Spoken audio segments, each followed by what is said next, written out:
Bueno, se supone que estaba grabando ahora. Primer modelo atómico de Dalton, la teoría atómica de Dalton. Acá decimos que Dalton, digamos, la teoría atómica venía eh, intentándose conocer algo o pensando de que en realidad viene de los griegos, es decir, ellos que habían ya pensado de que si yo voy dividiendo la materia en porciones más pequeñas, voy a llegar a un punto en el cual eh,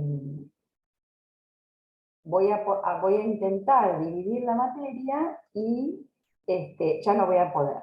¿Sí? O sea, como que había una partícula última y el nombre viene de los griegos, la palabra átomo, pero es recién a principios del siglo XIX, o sea, en 1800 y algo, que Dalton establece los postulados de esta teoría, ¿no?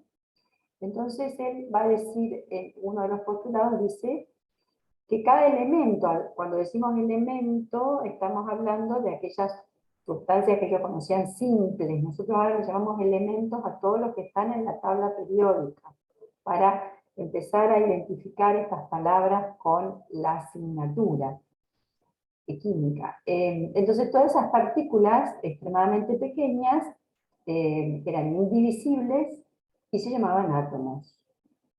Y otro postulado decía que todos los átomos de un elemento eran idénticos y eran diferentes a los átomos de otros elementos. Por eso me aclara incluida la masa. También me decía que los átomos de un elemento no se transforman en otros átomos diferentes por medio de reacciones químicas, y que los átomos no se crean ni se destruyen en una reacción química. Ustedes vieron cuando hacen una reacción química, bueno, suponen que los átomos no se están destruyendo. Y por último, la cuarta que conocemos hoy, dice que se forman compuestos cuando se combinan átomos de más de un elemento. Y ese compuesto en particular siempre tiene el mismo número de relativo y clase de átomos cuando se forma ese compuesto. Bueno, establecido también me gustaría discutir con ustedes cada uno de estos postulados y ir viendo a ver si actualmente es verdadero o no ese postulado. ¿Les parece bien? Si ustedes no... A ver, vamos a empezar con el primero y yo de pronto puedo preguntarle a alguno de ustedes que participe y que me diga a ver qué piensa del primero. Si es, a ver, vamos a empezar con Joaquín. A ver, Joaquín, ¿qué pensás del primero de los postulados? ¿Es válido el día de hoy? Joaquín Kunze. Hay varios Joaquín. Sí, profe, ¿me puede repetir? Perdón, me estaban hablando y me distraje. ¿Viste lo que pasa en la casa? Eso pasa. Bueno, la pregunta era si este postulado, el primero, que dice que cada elemento se compone de partículas indivisibles llamadas átomos, si es válido el día de hoy. Vamos a ver. Sí, ¿sería Bueno, válido? bueno, vamos a ver si alguno tiene una respuesta. A ver, ¿hay alguno que quiera participar y decir si tiene razón, si está bien lo que dijo Joaquín? Sí, profe, me parece está bien. Bueno, Para algunos. mí estaría mal porque no son indivisibles, porque tienen varias partes los Sí, átomos. claro. Sí, en realidad para mí que esto está mal. No, ya no es válido. Luciano, Sí, porque las reacciones nucleares se causan al dividir un átomo, si no recuerdo mal. claro, en definitiva, en la época de Dalton se consideraba que era como una esfera maciza, pero que ya no se podía dividir o que ya no se podía dividir, que no había forma de dividirla. Entonces, sí, en realidad, hoy en día no es válido este postulado. Después, bueno, el segundo dice, todos los átomos de un elemento son idénticos y los átomos de elementos diferentes son diferentes y tienen propiedades distintas. Ahí vamos a preguntarle a alguien más, a ver quién quiere opinar. Yo pregunto a ver si alguno quiere opinar y si no, lo llamo yo. A ver, Diego Palma. Sí, profe. Para mí, bueno, no son idénticos porque tienen, o sea, varían en electrones o en esa cosa, No, pero más que solo estamos la masa. hablando de un elemento. Estás comparando un elemento en sí. Como si vos ya tomases el hidrógeno o tomases, qué sé yo, el oxígeno comparados entre ellos mismos, no comparados un elemento. Claro, claro. Ahí sí Eso, serían iguales, serían idénticos.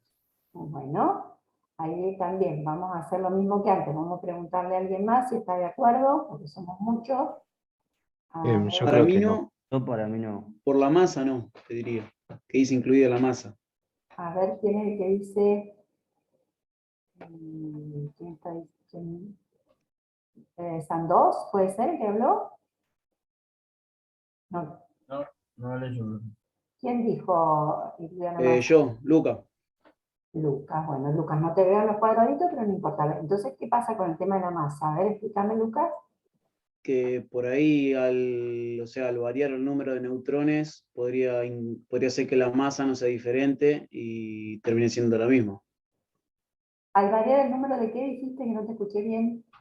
De neutrones. De neutrones, muy bien. Al variar el número de neutrones, a veces no podemos variar el número de electrones o de protones, pero de neutrones sí, y entonces ahí habría una diferencia entre los átomos incluida la masa, o sea, habría una diferencia, es cierto. O sea que este postulado tampoco es válido el día de hoy. Eh, Vamos a ver el otro, el que sigue, y dice los átomos de Una un elemento. pregunta, ¿así Sí, serían los elementos isótopos que tienen diferente masa? claro, claro, exacto, exacto. Ahí serían los isótopos. Sí, ahora los hacer- vamos a ver un poquito más sobre el tema de los isótopos, ¿sí? Eh, bueno, los átomos de un elemento no se transforman en átomos diferentes por medio de reacciones químicas, dice. Los átomos no se crean ni se destruyen en las reacciones químicas. Y sobre esto, ¿qué tenemos para decir? Está la ley de Lavoisier, creo que dice que la masa no se crea ni se destruye. Ah, eso es cierto, la masa no se crea ni se destruye. La masa, pero estamos hablando de masa en general. Que vos cuando estamos hablando que la masa no se crea. Ahora es otra cosa lo que está diciendo acá. Dice los átomos no se crean ni se destruyen en las reacciones químicas. Esto seguiría siendo válido, ¿o no? Claro, si Porque nosotros. cuando vos creas un compuesto, Me siguen parece estando que los sí. átomos, pero juntos, que forman otra cosa, pero siguen estando. Sí, es cierto eso, es cierto, y si consideramos a esas las reacciones químicas, sería válido al día de hoy, excepto esa parte gris que hay, que no sabemos si esas reacciones, cuando entramos en las descomposiciones atómicas, digamos, que hay algunas que se producen en forma natural, hay descomposiciones que se producen en forma natural, no sé si sabían eso. Naturalmente hay unas, digamos, se producen emisiones de radiaciones que generan la modificación de algunos átomos. Háganme acordar después que se los muestre, por ejemplo, la serie del radio, la transformación del uranio en otra sustancia en forma natural. El tema es si esas reacciones las consideramos reacciones químicas o no. Ahí podría estar un poco la diferencia, porque se estudian dentro de lo que es la física nuclear, pero bueno, también las estudiamos nosotros dentro de la química. Entonces ahí habría por ahí una disyuntiva, algo para discutir, pero en realidad sí puede haber una transformación de algunos átomos en algunos casos.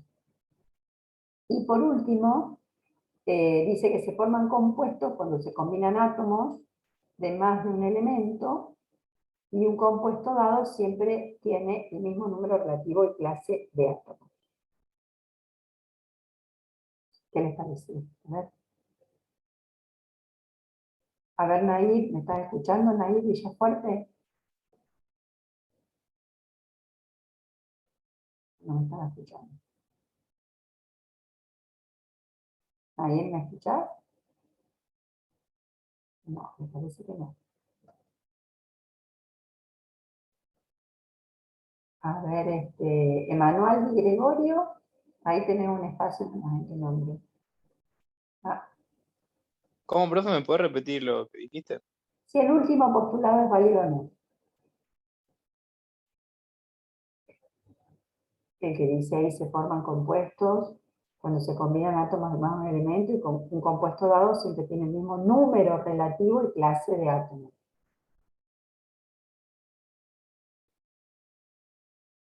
¿No?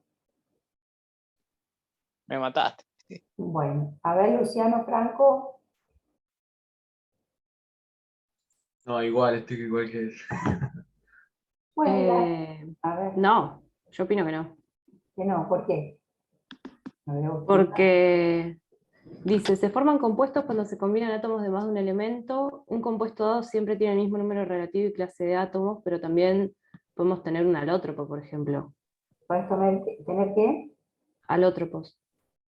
O podemos tener compuestos hechos, por ejemplo, de carbono, simplemente de carbono, que van a, dependiendo de otras propiedades, van a tener diferencias.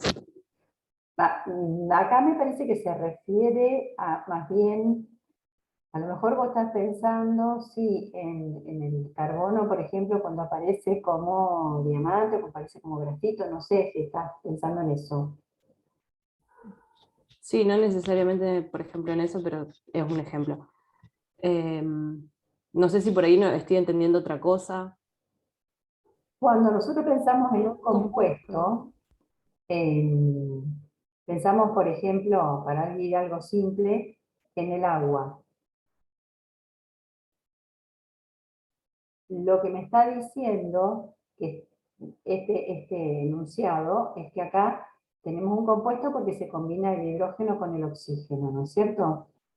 Y que ahí siempre que se forme agua, siempre va a tener la misma proporción de átomos, siempre el mismo número relativo, quiere decir, y clase de átomos. Va a tener siempre 2 hidrógenos y un oxígeno. Un poco es eso lo que quiere decir cuando habla de un compuesto. Me parece que no aplica porque dice de más de un elemento. Claro, O sea, hay compuestos que son de un solo elemento. en realidad no hay compuestos hechos con un solo elemento. Entonces, se forman compuestos cuando se combinan átomos de más de un elemento. Eso es como una definición. O sea, un Profe, compuesto... ¿y el cloro diatómico o el oxígeno diatómico, todos los que son diatómicos, no serían un Claro. compuesto también? No, son sustancias simples. No son sustancias compuestas. Ah, Son bien, bien. sustancias simples. Compuestos, o sea, todo hasta el punto y coma es como una definición. Se forman compuestos cuando se combinan átomos de más de un elemento. A eso le llaman compuestos, porque van a ver que Dalton hablaba de átomos simples y átomos compuestos. A los átomos compuestos es lo que nosotros ahora le llamamos moléculas, pero son, esto por ejemplo, la molécula del agua. En realidad todos los compuestos que ustedes están aprendiendo a hacer las fórmulas en la parte práctica son aquellas sustancias que están formadas por átomos diferentes. A eso le llamamos compuestos. Si hablo de la cal, por ejemplo, que la cal está formada por, simplemente la cal viva por calcio y oxígeno, en esta forma, siempre va a ser un átomo de calcio y un átomo de oxígeno. No puedes poner 2 de calcio y 1 de oxígeno. ¿Sí? ¿Se entiende? Sí, sí. ¿Sí? Entonces, este último sería el que realmente para mí es válido al día de hoy, porque si yo voy a combinar, por ejemplo, a ver, otro compuesto, el azufre, yo voy a tomar el azufre con el oxígeno. Si el azufre lo puedo tener este compuesto, en el caso de los óxidos, o puedo tener este compuesto, ¿sí? Con 3. Pero son compuestos diferentes, los compuestos son diferentes. Entonces, un compuesto dado, cuando me dice un compuesto dado, un compuesto dado. Estoy refiriéndome a uno de ellos. Un compuesto dado, siempre que voy a formar este compuesto, siempre va a tener 2 átomos de oxígeno y 1 de azufre. Ya cuando hablo del otro, es otro compuesto diferente, y siempre va a tener 3 de oxígeno y 1 de azufre, por más que sean los mismos elementos. ¿Se entendió más o menos o queda alguna duda? ¿Se entendió? No, se quedó claro. Bueno, bien. Entonces vamos a seguir con esto. Entonces decíamos esto, las sustancias simples para Dalton eran átomos simples, que son los átomos que consideramos ahora actualmente. En cambio, las sustancias compuestas, Dalton le llamaba átomos compuestos, y nosotros hoy en día es lo que llamamos moléculas, ¿sí? Esa era una definición para recordar esto nada más. Y esto es como una simbología de lo que pensaba Dalton, es decir, pensaba los átomos como partículas compactas, era algo compacto, no había nada ahí adentro, ¿sí? ¿Podría volver una pantalla para atrás? Sí. Ahí está. Buenísimo, gracias. Bueno. Bien. Bien. Entonces decíamos esto que acá, por ejemplo, lo tenemos representado como que los de hidrógeno, el hidrógeno sabemos que es el átomo más pequeño, pero eran todos iguales para él y compactos. El átomo de oxígeno era diferente también, compacto, los de bromo acá, porque el bromo es mucho más grande. Para él eran, es una representación de lo que pensaba Dalton y lo que él estableció como postulado. Ahora, bueno, bien, esas modificaciones de la teoría de Dalton, lo que estuvimos discutiendo recién, no todos los átomos del mismo elemento tienen la misma masa, van a aparecer los isótopos. ¿Por qué? Porque esos átomos contienen partículas subatómicas y es posible dividirlo al átomo. Eso es lo que, digamos, hay que rever en esta teoría de Dalton, ¿no? Bueno, hay una teoría, ¿no? La teoría molecular clásica, una teoría también antigua, pero habla de que la materia es discreta. Lo de discreta es lo contrario a continua. Y es discreta porque existe el átomo. Obviamente que yo lo puedo dividir el átomo, o sea, por eso el postulado de Dalton no era cierto, pero lo que sí es cierto es que si yo divido al átomo ya deja de ser esa sustancia. Entonces decimos que la materia la podemos dividir hasta llegar al átomo, que digamos el átomo sería el mismo elemento, sigue siendo el mismo elemento, sigue siendo el mismo elemento. Bueno, y que ese átomo está formado por partículas pequeñas, definidas, indestructibles, se llaman átomos, bueno, y son indivisibles, y fíjense que dice acá, por los métodos químicos ordinarios. O sea, que esos métodos de la física nuclear también pueden ser considerados métodos químicos, pero ya serían extraordinarios, serían otro tipo de reacciones, ¿sí? Pero el concepto de discreta es lo contrario a continua, ¿no? Continua es como que dentro, si yo lo rompiese al átomo, seguiría teniendo el mismo elemento, y ya no es así. Cambio de elemento. Entonces el átomo, las partículas, bueno, ¿cuáles son las partículas que conforman el átomo? Protones, neutrones y electrones. Electrón, protón y neutrón. Bien. ¿Dónde están los neutrones? En el centro. Bien. Del átomo. ¿Los protones? En el centro. Bien. ¿Y los electrones? Dando Vida en vueltas. órbita. Bueno, Una nube. en las nubes, exactamente. Entonces, bueno, en líneas generales tenemos en el núcleo los protones que tienen carga positiva, los neutrones que no tienen carga, y los electrones en la periferia que tienen carga negativa, ¿sí? Y el átomo que es neutro, eso es importante que sepan. Por más que haya cargas positivas en el núcleo y positivas en la nube, eléctricamente es neutro el átomo. Ahí tenemos un esquema de algunos datos. Ahí estamos hablando del Armstrong como medida. El Armstrong es, ¿alguno sabe cuánto mide el Armstrong? Un Armstrong. Profe, una pregunta. Sí. ¿Puede volver a traer una diapositiva por un segundo? Sí. No llega a copiar. No hace falta que copien, chicos. Yo para tenerlo. Gracias, profe. Bueno. Yo hace un rato le pasé el PPT a un alumno. Si lo quieren, yo se los paso. No tengo problema. Bueno, decíamos recién a qué es igual un Armstrong como medida. 0,1 nanómetro. Sí, 0,1 nanómetro. O también puedo decir, porque después tenemos que decir que es el nanómetro. Podría ser 1 por 10 a la menos 8 metros. Y lo que dijiste recién, un nanómetro, la palabra nano viene de metro, y sí, un nanómetro es 1 por 10 a la menos 9 metros. Por eso lo que vos me dijiste, no sé quién fue el que me lo dijo, pero estaba bien, que un Armstrong es 0,1. Hay una diferencia de un decimal con el nanómetro. Lo que hacemos muchas veces cuando llegamos a este punto... Profe, Sí, ¿el nanómetro no era la menos 6? no, La millonésima parte. Ah, era la millonésima parte de un milímetro, algo así, ¿no? claro, claro, del milímetro, sí. Sí, depende con qué lo referís. Lo que pasa es que, bueno, normalmente tomamos el metro porque es la unidad básica del sistema internacional, que ustedes ya están viendo en física.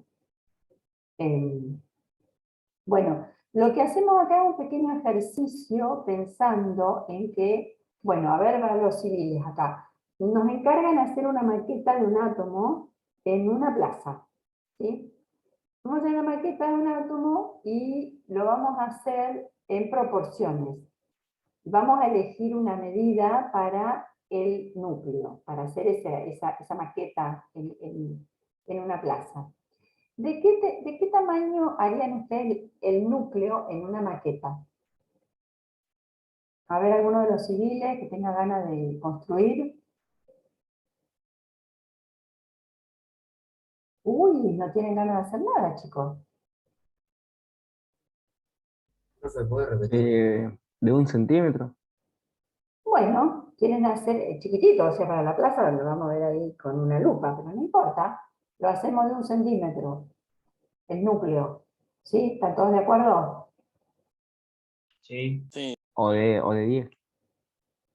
Bueno, decídanse a ver de qué quieren. De 10, 10 va a quedar más grande.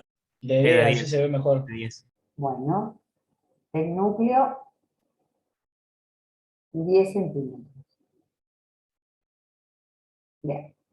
Entonces ahora tenemos que hacer ver, digamos, el núcleo me están dando una medida más o menos exacta, no hay tanta diferencia entre un átomo y otro. Donde hay mucha diferencia es con el diámetro.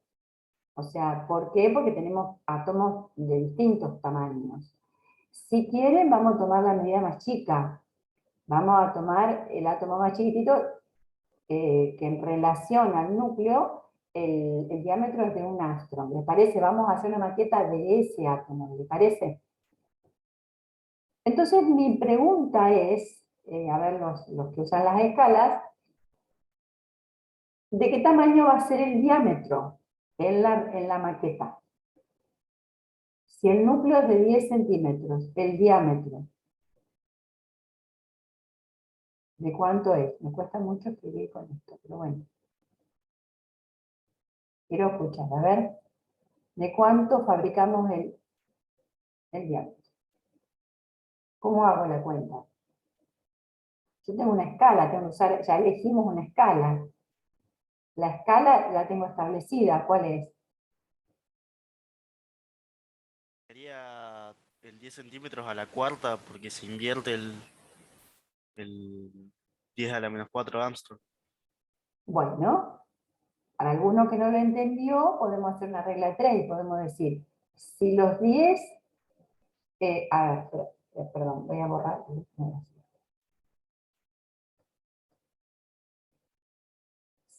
si... Sería de 20 centímetros. Bueno, vamos a pensarlo. Si cuando aquello que era de un Armstrong, yo lo estoy dibujando de 10 centímetros, perdón, esto era, no era, me equivoqué acá, puse mal. El núcleo en realidad es, 0,0001 claro, es Armstrong. 1 por 10 a la menos 4. 1 por 10 a la menos 4. El que respondió antes respondió bien, pero lo estoy haciendo para aquellos que no lo entendieron bien. Aquello que en la realidad es de 1 por 10 a la menos 4 Armstrong, lo estamos dibujando, lo estamos representando en una maqueta como de 10 centímetros. Entonces, aquello que es de 1 Armstrong,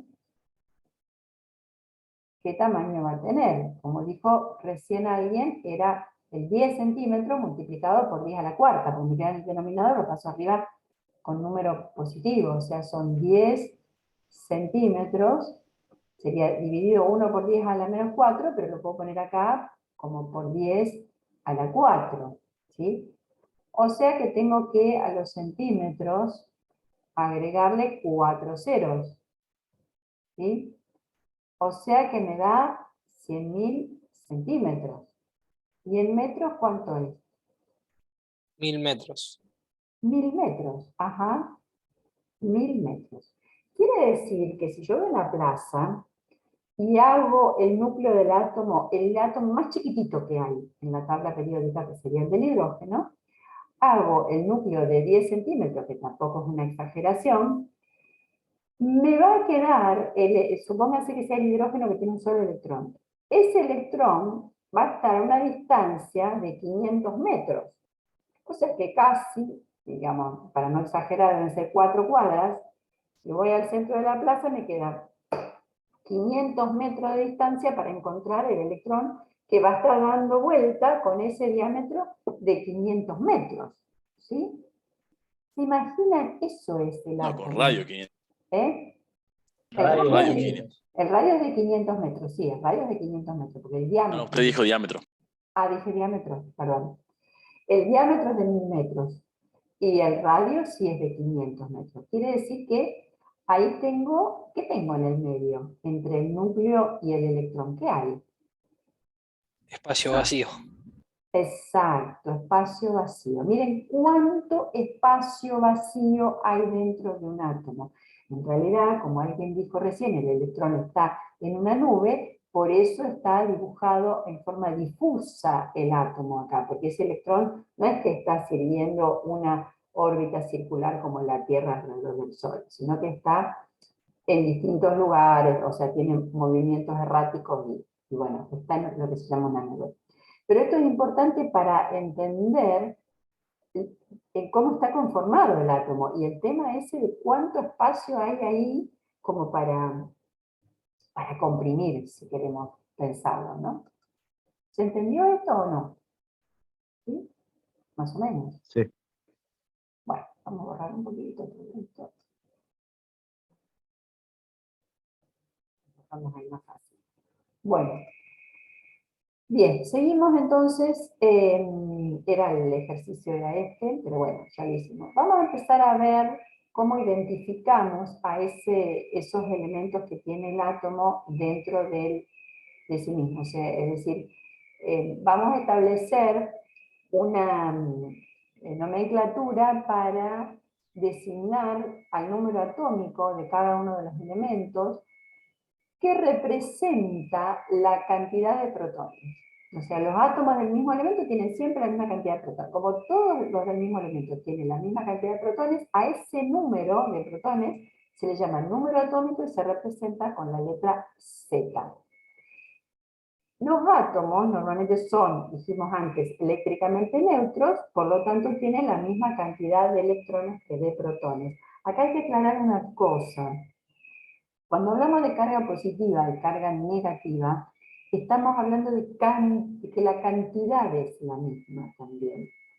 Porque yo puedo decir que tengo una determinada carga positiva, pero puede tener un valor muy alto, y una carga negativa ahí puede tener un valor muy chiquito. En este caso, la cantidad de carga que tiene un protón es igual a la cantidad de carga que tiene un electrón, nada más que el signo es contrario. ¿Se entendió esto? ¿Cómo, profe? ¿Puedo repetir? La cantidad de carga, el número medido en la unidad que se mide en las cargas eléctricas se miden en coulombios, la cantidad de carga es la misma la que tiene un protón que la que tiene un electrón, la cantidad.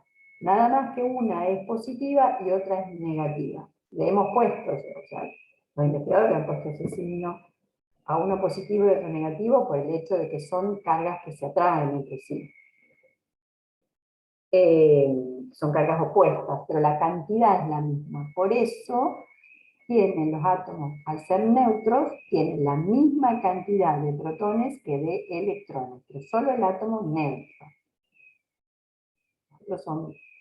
Bueno, también en el núcleo dijimos que había neutrones.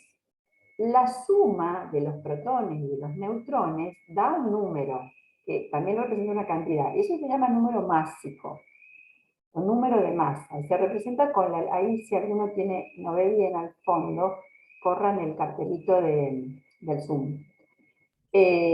La cantidad, esa cantidad, el número másico, que se representa con la letra A, ¿qué les parece? ¿Es un número entero, un número decimal? ¿Qué les parece a ustedes? Decimal, me parece. ¿Por qué?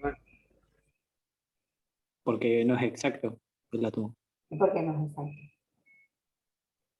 Porque es una medida muy chica, digamos. Como está en un sistema internacional de nanómetros, es muy difícil saber con exactitud el diámetro o la medida del átomo. O sea, es muy inmedible. Está bien, ahora vamos a leer bien lo que dice acá que representa el número másico. Es entero porque a vos te está pidiendo la cantidad de protones, que es un número entero siempre, y la cantidad de neutrones, que es otro número entero. Claro, O sea, son es como contar partículas. bolitas. Exacto, es como contar bolitas. Exactamente, es la forma más clara de expresar ese número. Es como, en este caso, es como contar bolitas, justamente. Tengo tantos protones y tantos neutrones. Ese número másico o número de masa va a ser un número entero. Esa es la definición básica de ese número másico, que no es la masa, no es la masa, es un número másico, número... La masa sí puede ser decimal, y generalmente es decimal. Sí, exactamente, la masa sí puede ser decimal. Ahora el número másico, no. Bien.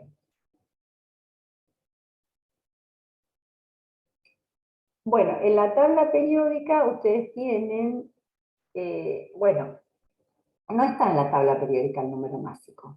En realidad hay otro número. Lo que nosotros algunas veces cuando hagamos algún ejercicio en el cual pongamos ese número másico, vamos a poner un número entero, en la tabla periódica no está el número entero, nosotros lo vamos a representar de esta manera y siempre vamos a usar este esquema, es decir, el Z lo vamos a poner abajo y el A lo vamos a poner arriba. Y X representa un elemento cualquiera. ¿Cuál es el ejemplo que les doy? Les doy, qué sé yo, no sé, a lo mejor les pongo un elemento cualquiera y digo, bueno, voy a poner, a ver qué puedo poner. Pongo el cloro. Y digo, bueno, el cloro tiene número atómico 17, este sí lo saco de la tabla periódica, pero el número másico no está en la tabla periódica, porque es un número entero. Entonces yo puedo poner acá, por ejemplo, 35 como número entero. Eso es lo que significa esta simbología que estamos poniendo acá. ¿Sí? Para que ustedes entiendan, porque después hay un ejercicio que se hace con esto, que yo me parece que los voy a habilitar después. Bueno, ¿se entendió esto? ¿Sí? Sí, sí. Sí, sí. Bueno, esto es una tabla que hay, que es una tabla dinámica. No me quiero sin borrar esto.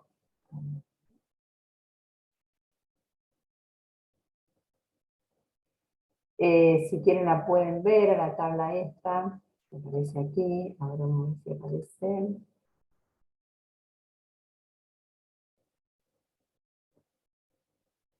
¿Están viendo la tabla periódica o tengo que cambiar algo? No, no se ve todavía.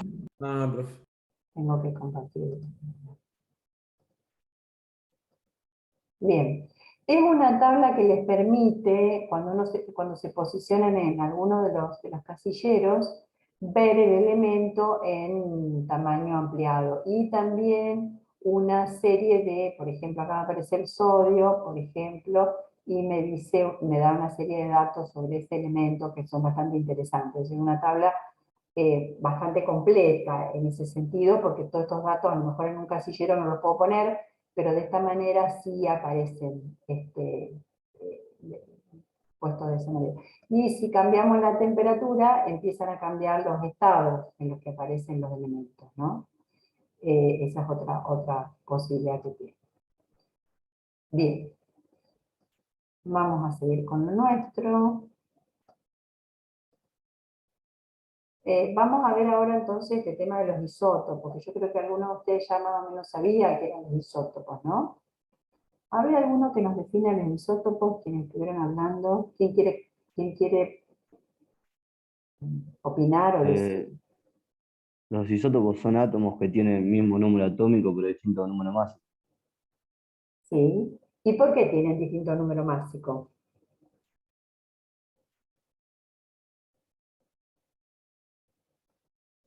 ¿Qué es lo que hace que el número másico sea diferente, siendo del mismo elemento? A ver, Varía la cantidad de neutrones que tiene en el núcleo. varía la cantidad de neutrones. Muy bien. A mí yo lo que no puedo ver es... voy a ver si selecciono acá. ¿Sí? Voy a ver si puedo abrir.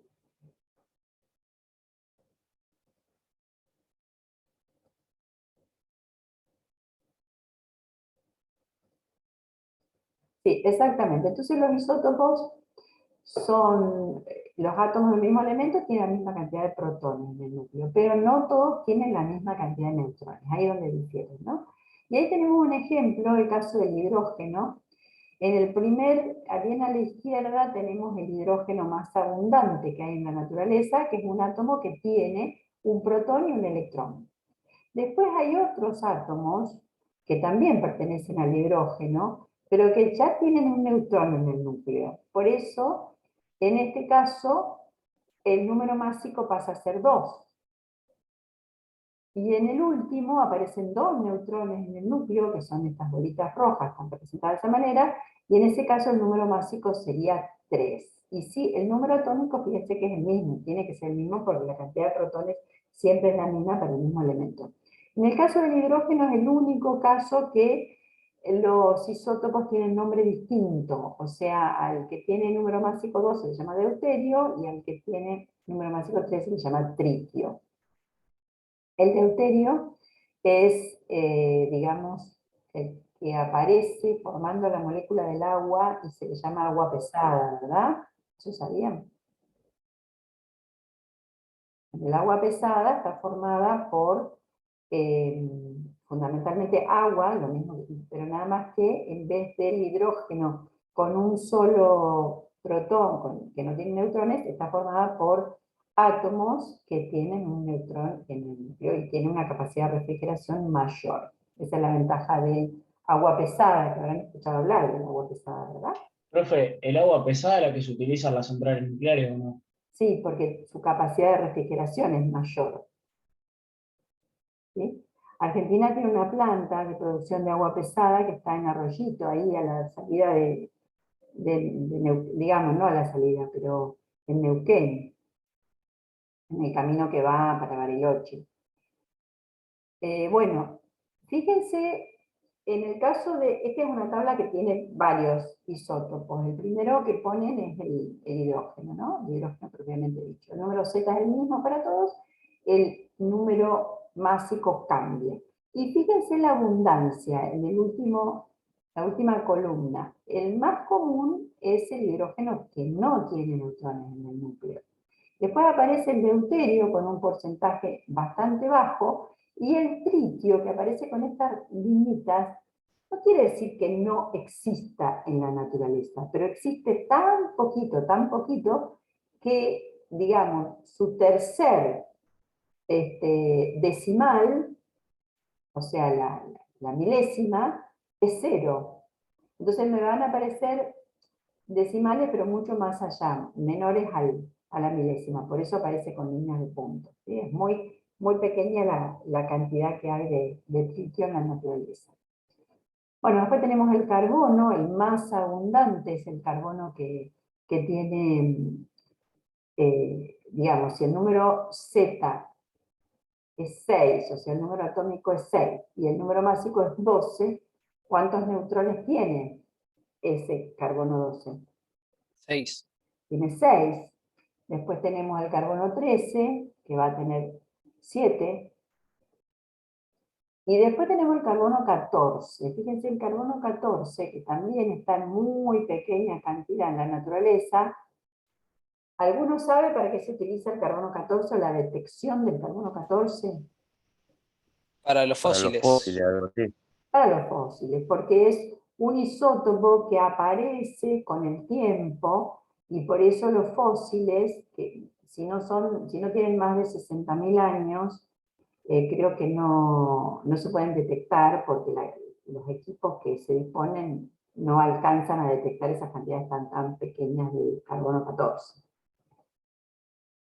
Después tenemos el boro acá abajo, y donde el boro me aparecen dos isótopos principales, donde ahí la cantidad, hay uno que está en casi un 20% y el otro un 80%. Pero uno tiene 5 neutrones, otro tendrá 6. Y por último, en el último renglón aparece el uranio. El uranio 235 es el que se utiliza en las centrales nucleares, pero fíjense que su abundancia en la naturaleza es muy chiquita. Nosotros en Argentina no usamos uranio. Y el 238, el de las bombas, ¿no? ¿Cómo? Que el 238 es el de las bombas, ¿no? No O algo creo. así, había escuchado. No, el 238 no, porque el 238 tiene una capacidad de descomposición muy lenta. Creo que es el 238. El 238 tiene...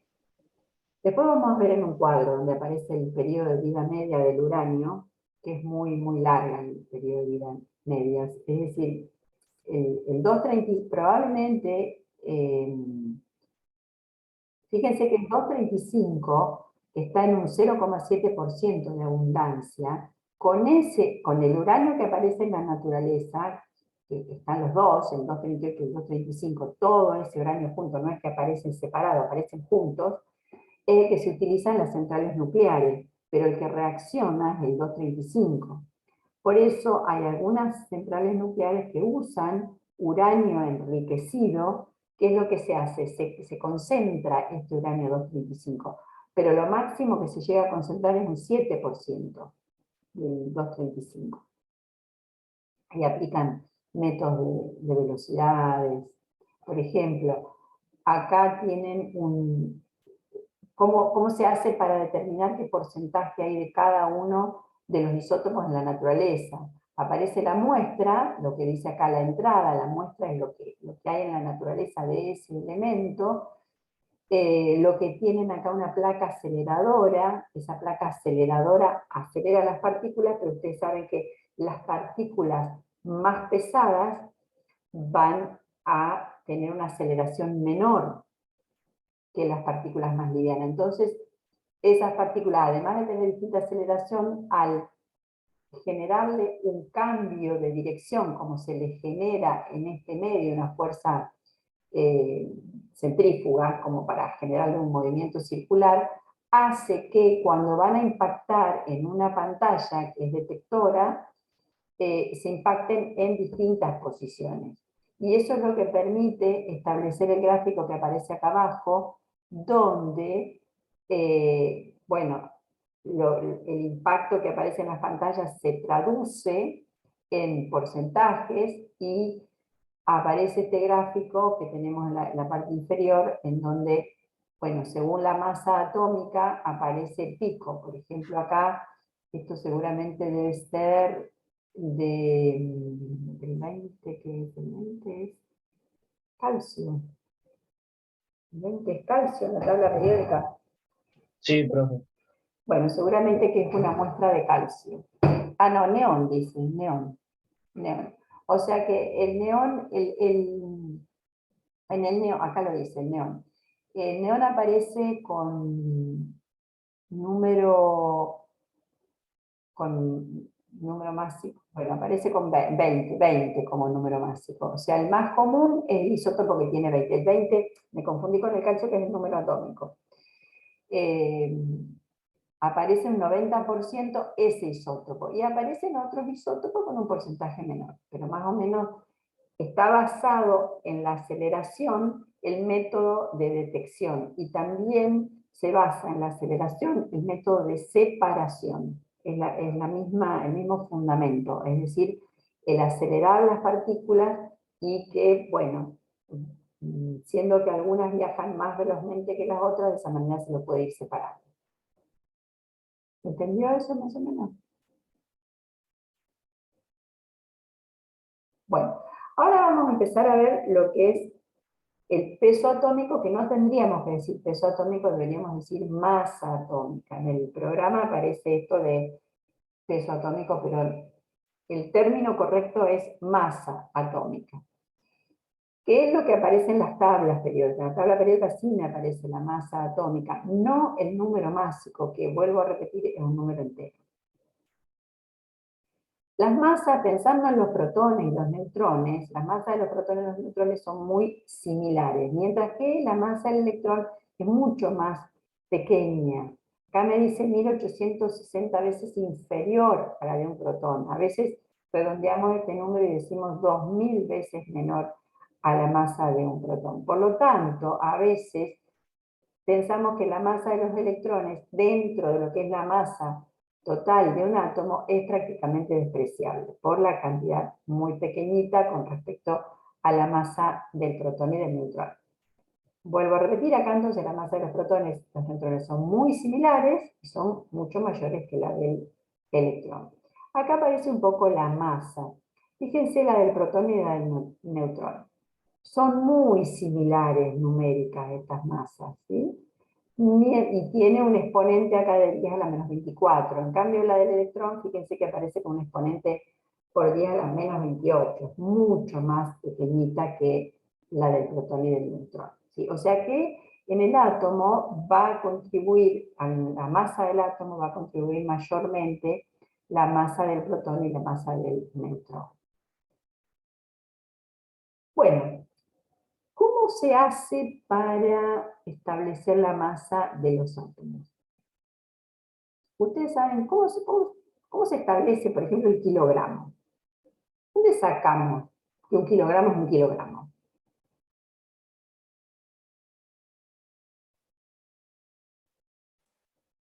¿Silencio? ¿De dónde sale esto de un kilogramo? ¿Dónde sale el patrón, lo que se llama el patrón de comparación?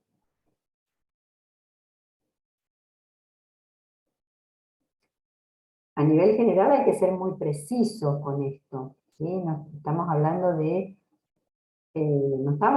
la carnicería, cuando vamos y de una balanza que más o menos pesa. Estamos hablando de algo preciso y de aquellos institutos en donde se realizan las calibraciones de los instrumentos.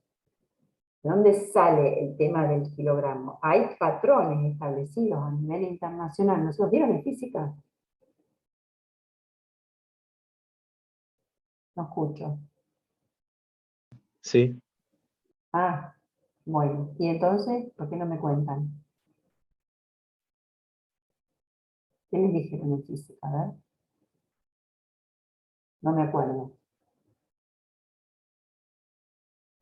De todas maneras, siempre se establece, yo no me acuerdo si hay alguna relación, algún elemento de la naturaleza, pero siempre se dice que existe un kilogramo patrón que está en el Museo del Louvre está hecho como, digamos, una pesa, en realidad es una barra. Profe, ¿puede ser uno que esté hecho de platino o algo así? De Que platino está como- iridio, de platino iridio, que está también, ¿por qué en París? Porque París está prácticamente en el paralelo 45, porque también la posición relativa en la naturaleza, en la Tierra acá, genera que la aceleración de la gravedad sea distinta, o sea que los pesos están afectados por la aceleración de la gravedad, y además en realidad se toma el nivel del mar, porque también las alturas afectan la aceleración de la gravedad. Bueno, eso es un patrón, es decir, comparado con eso aparecen todos los demás kilogramos. Para el caso de los átomos también necesitamos un patrón con el cual comparar. ¿Todos entienden lo que es un patrón o hay alguno que no lo entienden? Pues si lo explico más sencillo, si no. Yo no entendí muy bien, profe. Yo no entendí, no me quedó claro. No, explícalo, profe. No se entiende lo que es un patrón. Por ejemplo, se lo voy a hacer muy básico. Y les voy a contar algo. Estando en Viena con gente del lugar, me dicen, venía a ver una cosa singular en la iglesia. Voy vuelta a la iglesia, a la Catedral Santo Stefano de Viena, y en la parte, en un costado de la iglesia, existe un redondel en la pared. Un redondel, y de ese redondel, esa marca redonda, abajo una barra de metal. ¿Para qué existía eso? Porque en un momento determinado en las panaderías uno hacía el pan de un tamaño, el otro lo hacía de otro tamaño, el otro hacía la flauta de una longitud, el otro lo hacía de otra longitud, y había que poner el precio a todas esas cosas. Entonces decía, bueno, todos van a venir y van a tomar esta medida, y este es el patrón de comparación. Es decir, entonces, todo el pan que era redondo había que hacerlo de ese diámetro, y todo el que era flauta lo tenía que hacer de esa longitud. Esos son patrones, donde yo comparo, con eso comparo y hago otra cosa igual. ¿Sí? ¿Se entendió ahora más o menos? ¿O les di un ejemplo muy burdo? Ahí va mejor. Va mejor. Bueno, yo tengo que comparar, ¿sí? Tengo que comparar con algo. En realidad, nosotros acá el kilogramo, si vamos a una balanza de platillos, lo que vamos a poner de un lado, una pesa, que se supone que tiene un kilogramo, y del otro lado voy a poner algo, y voy a ponerlo hasta que llegue a dejar la balanza equilibrada. Esos son patrones, ¿sí? Lo comparo con algo. Entonces los átomos, que son tan chiquititos, había que tomar la masa de cada uno comparada con otro. Es decir, establezco una unidad de medida, ese es el 1, como en el caso del kilogramo, esto es 1 kilogramo, y a partir de esto medimos a todos los demás que existen en la naturaleza. ¿Sí? Entonces, acá, en el caso de los átomos, actualmente se utiliza como patrón un pedacito de este isótopo del carbono, que es el carbono 12. Es como si yo tomase un átomo de carbono 12 y lo dividiera en 12 partecitas. Una partecita de esas sería la pesita con la cual voy a comparar a todos los demás. A ver cuántos pedacitos de esos tengo que poner para equilibrar la balanza con otro átomo. ¿Se entiende más o menos eso? ¿Cuántos pedacitos de ese átomo de carbono 12 tengo que colocar como si fuesen bolitas para que del otro lado de la balanza yo pongo un átomo, qué sé yo, de oxígeno, y vea cuántas de esas pelotitas tengo que poner para que la balanza quede equilibrada? Más o menos eso es un patrón. Entonces, ese patrón se le llama unidad de masa atómica, el 1. Y en vez de llamarle gramo, kilogramo, le llamamos unidad de masa atómica. Y es la masa de ese carbono 12 dividida por 12. Es un pedacito de ese carbono. ¿Se entendió ahora más o menos lo que tomo como patrón? Sí, sí. ¿Sí? Bueno. Acá tenemos a ver si tenemos, a ver si aparece más adelante, bueno, espera. No, más adelante está. ¿Dónde está esto? A ver si me lo perdí. Ah, no. No lo venía acá, era otra cosa, perdón. Bien. Después se los voy a aclarar un poco más. Pero bueno, en principio ya sabemos cuál es el patrón de comparación que tengo.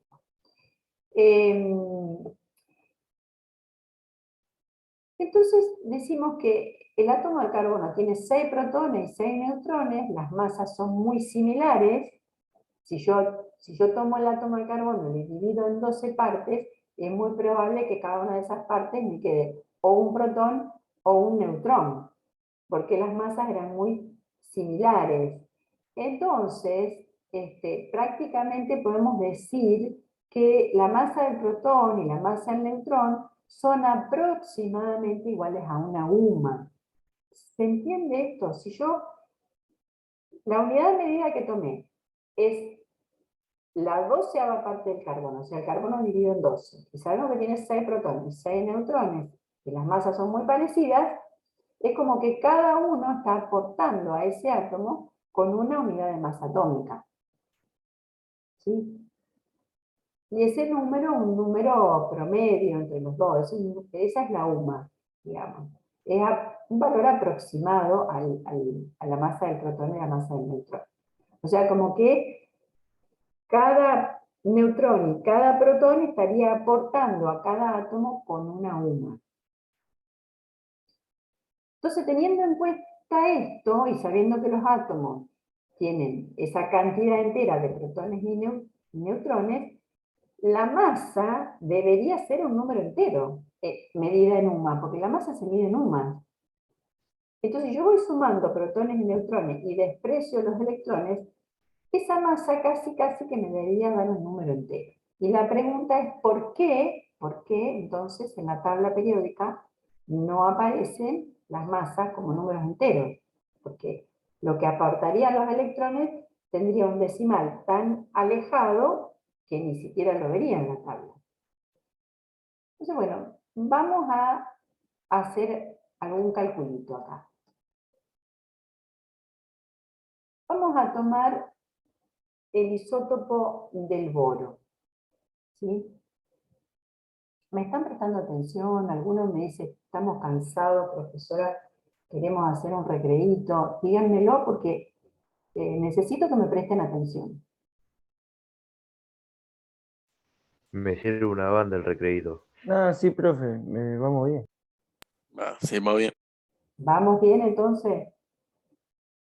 Sí. ¿Quién dijo algo de la banda, que no entendí lo que me quiso decir, de la banda del recreíto?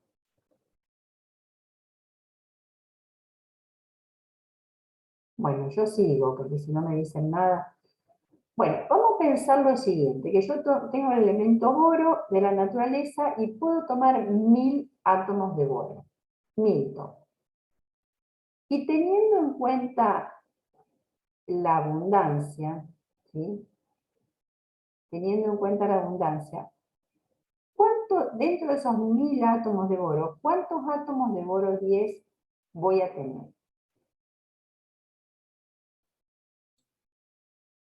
¿Sabemos Alrededor de sacar esta 2000. cuenta? Digo 200. ¿Cuánto? Casi 200. Bueno, pero entonces, dámelo exacto. 19,8. 198. 198, claro. Claro, 19,8 si tomase 100. Pero como tomé 1000, tengo 198. Entonces voy a tener 198 átomos de boro 10. ¿Y cuántos átomos de boro 11? 802. Muy bien, 802 átomos de boro 11. Ahora vamos a ver cada uno de esos átomos de boro. El boro 10, por supuesto, tiene 5 protones y 5 neutrones. Y el boro 11 tiene 5 protones y 6 neutrones. O sea que tienen una masa, cuando acá aparece la, prácticamente de, uno tiene 10 UMA y el otro 11 UMA. ¿Sí o no? Sí. Más o menos. Bien. Entonces, esos 198 átomos de boro 10 tienen una masa que la calculo haciendo 198 por 10 UMA. y me da 1980 UMA. La masa, ¿sí? Porque tengo 198 átomos, cada uno tiene una masa de 10 UMA. ¿Se entiende esto de las 10 UMA? ¿Por qué tienen 10 UMA? No, yo no. Bien. Fíjate acá el Z. El Z me dice que tiene 5, o sea que el boro 10 tiene 5 protones. Como el A es 10, quiere decir que, ¿quién es el que me dijo no? Que lo escucho, así me dirijo. Di Gregorio. Di Gregorio. Tiene 5 neutrones. ¿Y cuánto habíamos dicho que era aproximada la masa de cada protón y de cada neutrón? ¿Recordás recién? Iguales. Iguales entre sí. Y ahora que tomamos el patrón, del carbono 12, ¿cuánto me daba la masa de cada protón y de cada neutrón? ¿Recordás? ¿En la diapositiva anterior o no? ¿Querés que la veamos de nuevo? Sí, mejor. Bueno. Vamos ahí. Decimos que la masa del protón es aproximadamente igual a la masa del neutrón y es una UMA. Una UMA. En UMAS, que es la medida con la que vamos a medir las masas de los átomos, son las UMA. Entonces, cada protón y cada neutrón tiene una masa que es prácticamente una UMA. La vamos a considerar así. 1 vale, en 1. Entonces, en este ejercicio que estamos haciendo ahora,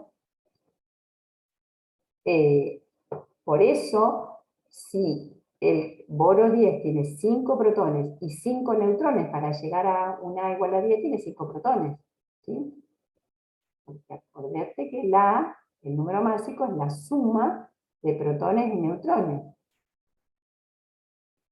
Entonces tiene una masa de 10 UMA. ¿Sí? ¿Entendiste, Di Gregorio? Sí, sí, sí. Ahora sí. Bueno, entonces por eso, la masa de uno la multiplico por la cantidad y me da la masa total, expresada en UMA. Los átomos, la masa se expresa en UMA. Y las otros 802 tengo que multiplicar por 11, porque este tiene un neutrón más, tiene 6 neutrones, y su masa es 11 UMA. Esa suma me da 10.802 UMA. ¿Sí? Ese total de masa es la masa de los 1000 átomos de boro. Entonces, la masa promedio de un solo, en general, en promedio, acá hacemos un promedio, me da ese valor total dividido 1000. Es como si cada átomo de boro tuviese una masa de 10.802 UMA. 10,8 UMA. Cada átomo, en promedio. Ahora vayan a la tabla periódica, busquen el boro, y me dicen en la tabla periódica cuál es la masa del boro.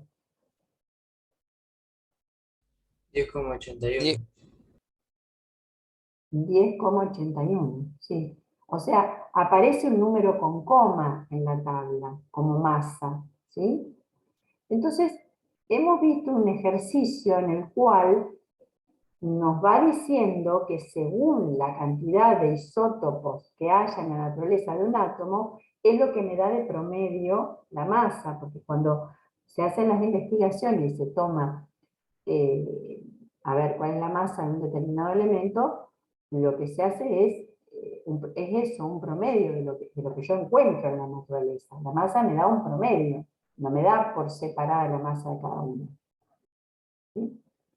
Bueno, ese cálculo que hicimos recién, que lo hicimos sobre 1000 átomos, lo hice sobre 1000 átomos para que me dé un número entero, sacar esta coma, ¿sí? Aproximada. Pero en realidad el cálculo lo puedo hacer con una formulita también, que está referida a 100 átomos, porque el porcentaje está referido a 100, pero no es lo mismo. Es la masa de ese isótomo multiplicado por ese número que es el porcentaje, que es lo que hicimos acá arriba, multiplicamos y sumamos, y después dividimos por 1000 en nuestro caso, pero acá dividimos por 100. Por eso me da la masa atómica promedio. Bien, entonces la masa atómica, la masa de un átomo, es la masa promedio de todos los isótopos de ese elemento que existen en la naturaleza. Y ahí tenemos ejemplos. Por ejemplo, acá apareció el boro, que tiene 10,81, lo que me dijeron ustedes recién. El litio tiene 6,9, porque bueno, habrá que ver qué átomos, qué isótopos tiene. El cloro tiene 35,45, bueno, el cobalto 58,9, el silicio 28 y algo. Digamos, casi todos los elementos tienen un número con coma. Hay un ejercicio al final de la unidad 2 con el silicio que pueden utilizar ese ejercicio para aplicar lo que vimos recién, aplicar la formulita. Bien, seguimos un poquito más con el tema de la molécula. Díganme si ustedes están cansados, porque yo lo que quiero es que aprovechemos. Si no llegamos a ver toda la unidad, después la leen, ustedes la estudian, pero lo importante es que aprovechen la clase. Yo estoy para seguir, profe. ¿Pueden seguir? ¿Hay alguno que esté mal para seguir? ¿O algunos? Un recreito si me dan un café, profe. Un recreito. ¿Cuánto hacemos? ¿5 minutos? Así me dan un café. Bien. ¿Cuánto necesitas? A ver. Y hasta que hierva el agua del café. Bueno. Media horita. A ver, son 15:30.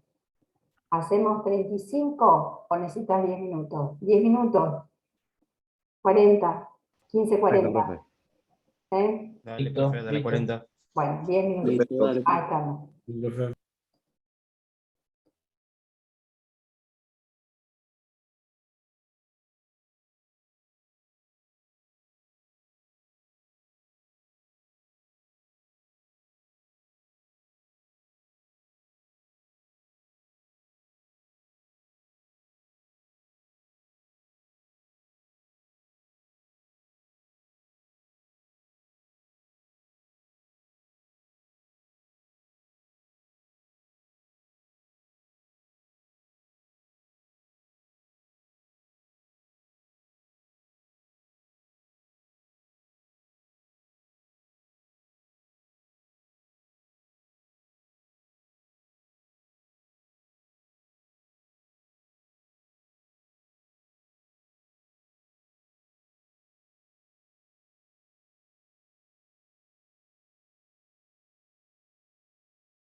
Y vamos a compartir.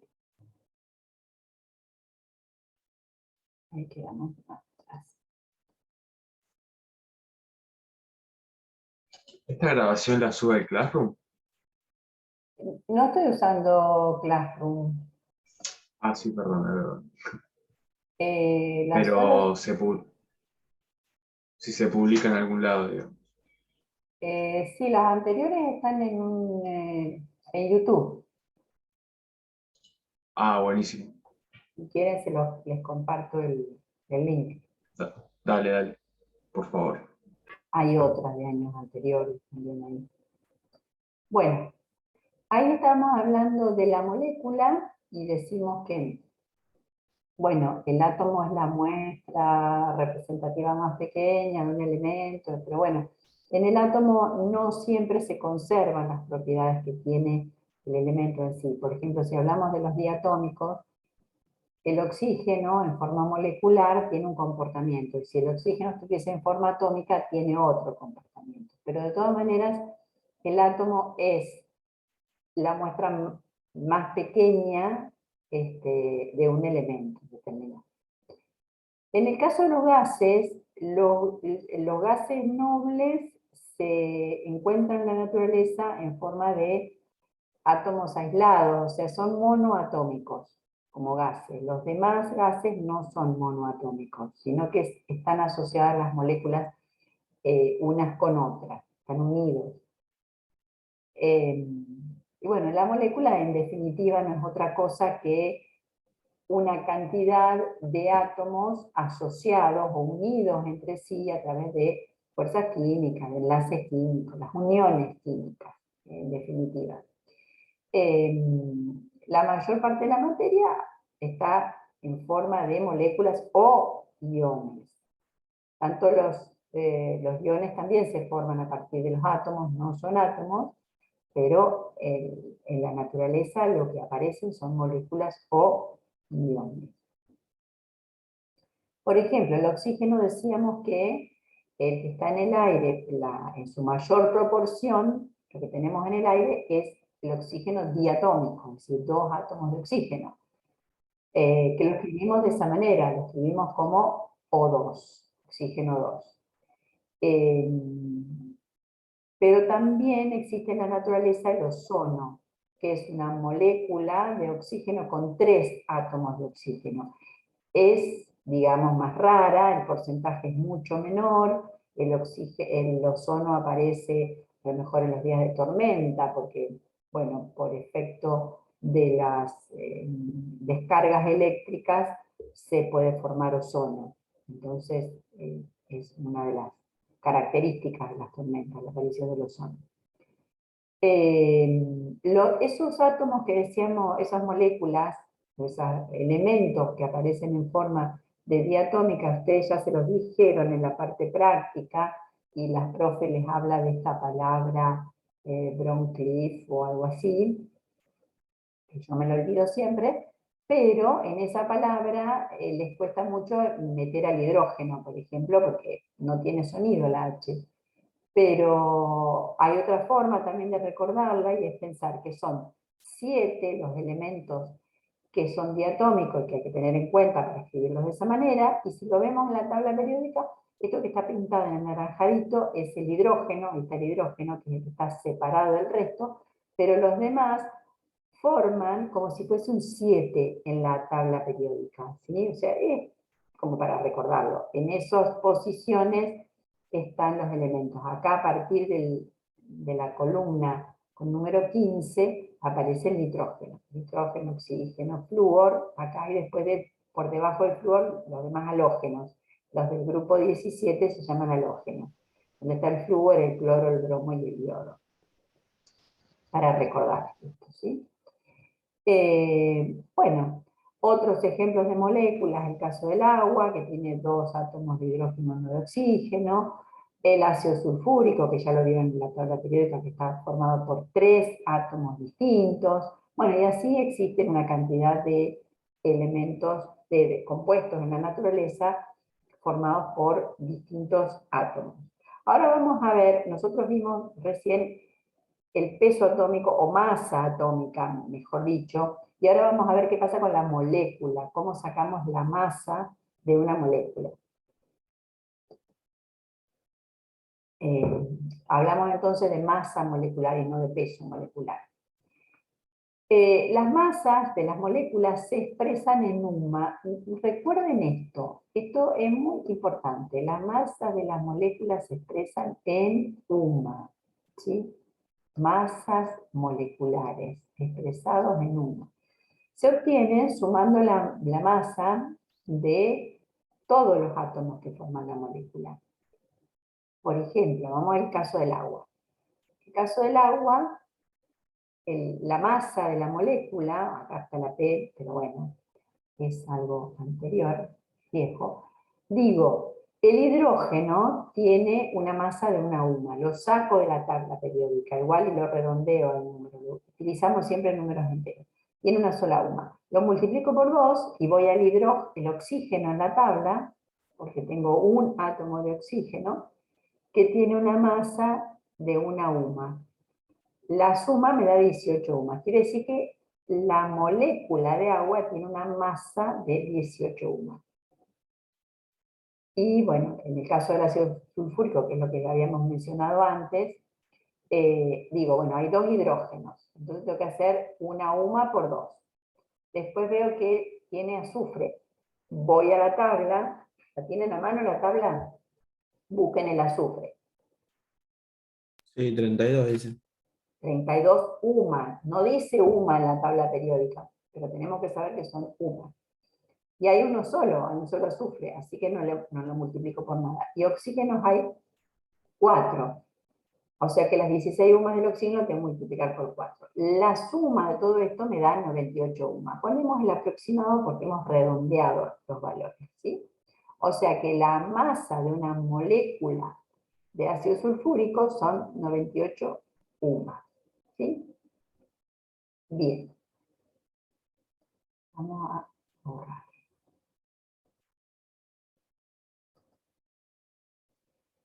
Vamos a entrar con un concepto que les cuesta un poquito tomarlo, pero que fue establecido por abogados. Profe, Sí, yo no terminé de entender lo anterior, ¿me lo podría volver a explicar? sí. No, no me quedó claro.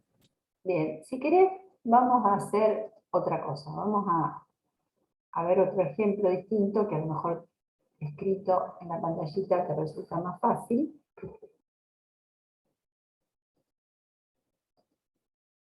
Decime algún compuesto del cual vos quieras saber la masa. Pensá en algo, a ver qué compuesto se te ocurre. Un óxido.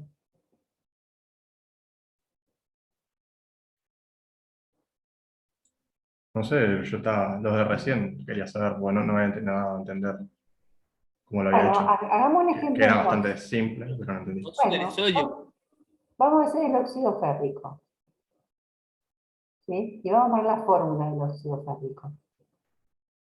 Pongo hierro y pongo oxígeno. El número de oxidación del oxígeno, que es 2, se lo pongo al hierro. Y si es férrico, el hierro trabaja con 3. ¿Sí? Bueno. Si yo quiero saber la masa, pongo una N sola, no pongo P, de esta molécula, llamémosle así, aunque esto es un sólido, cristalino. Vamos a pensar, yo tengo hierro acá. Voy a la tabla periódica y busco la masa del hierro. ¿Cuál es la masa del hierro? Redondeada, vamos a tomar un número. ¿Cuánto es la masa del hierro? 56. Sí, vamos a poner redondeado 56. ¿Sí?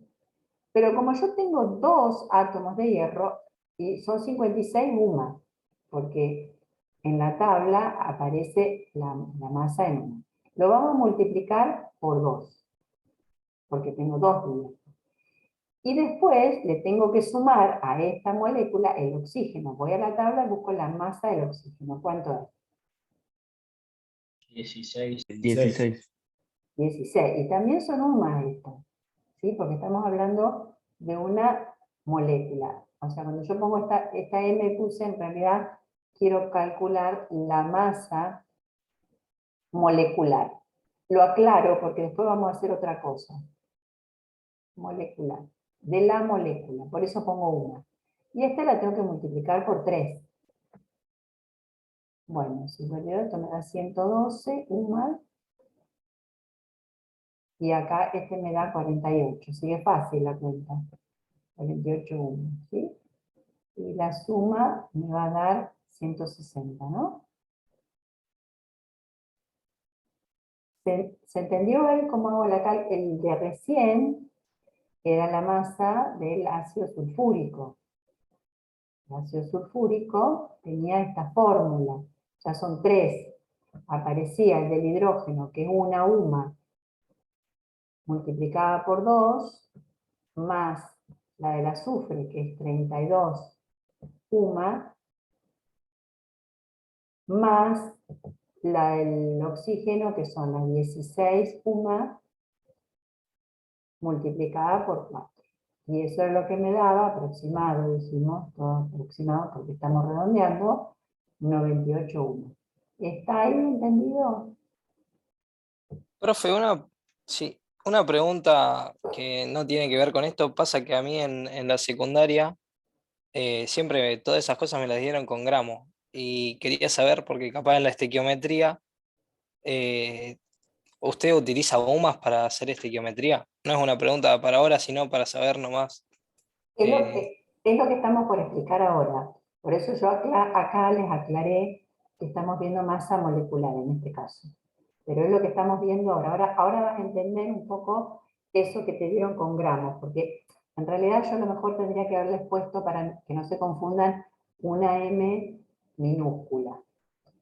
Para decir que, bueno, estamos trabajando con la masa de la molécula.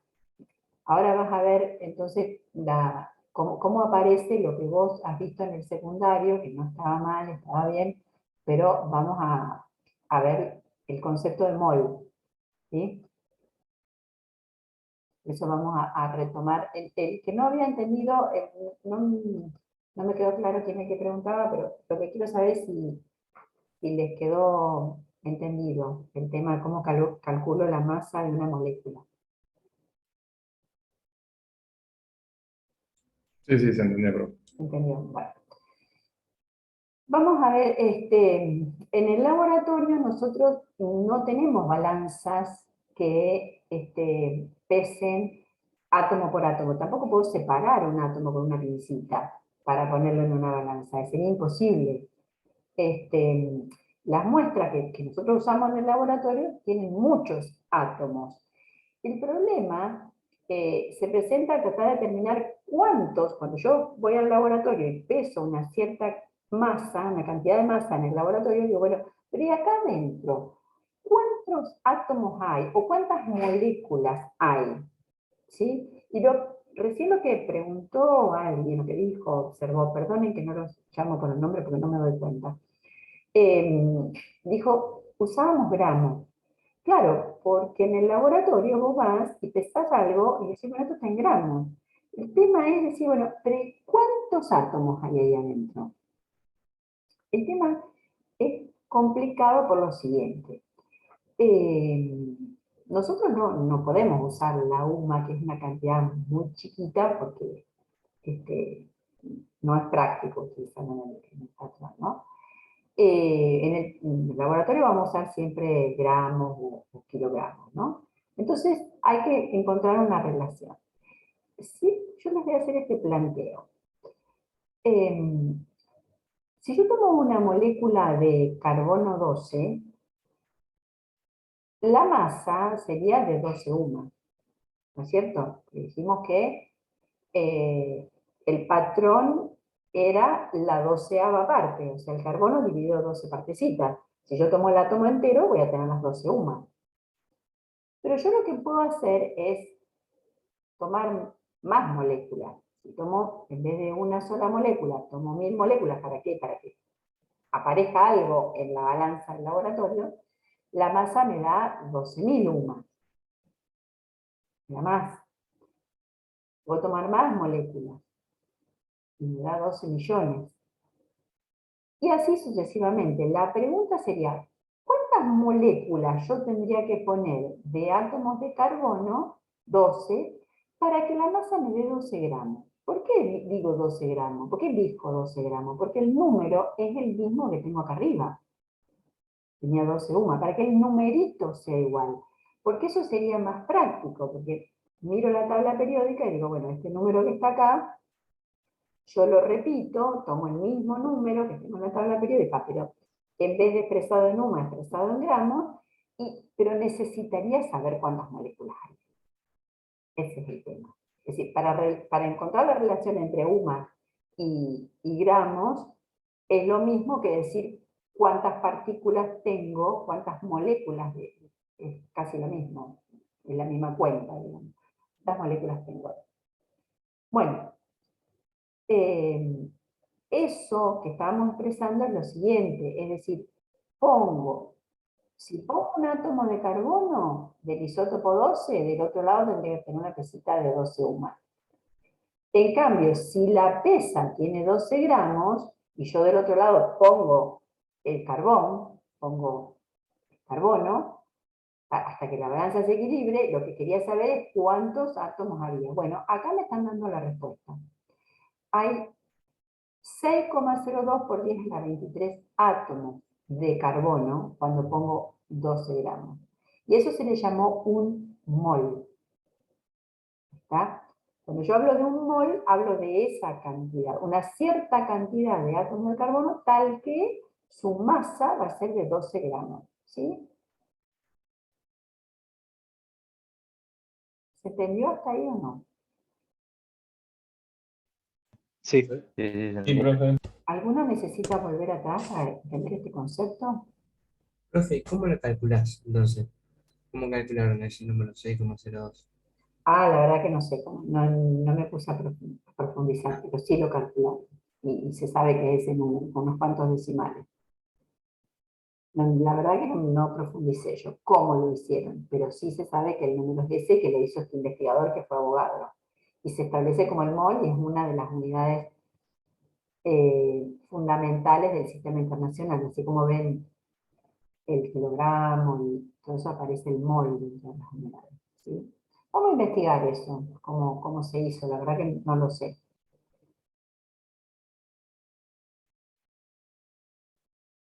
Bueno, entonces, ese problema de la masa lo resolvió Avogadro. Lo que hace Avogadro es encontrar ese número que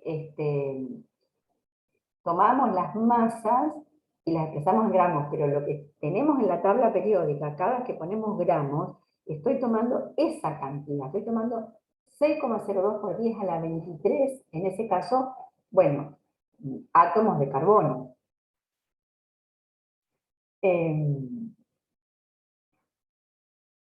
Bien.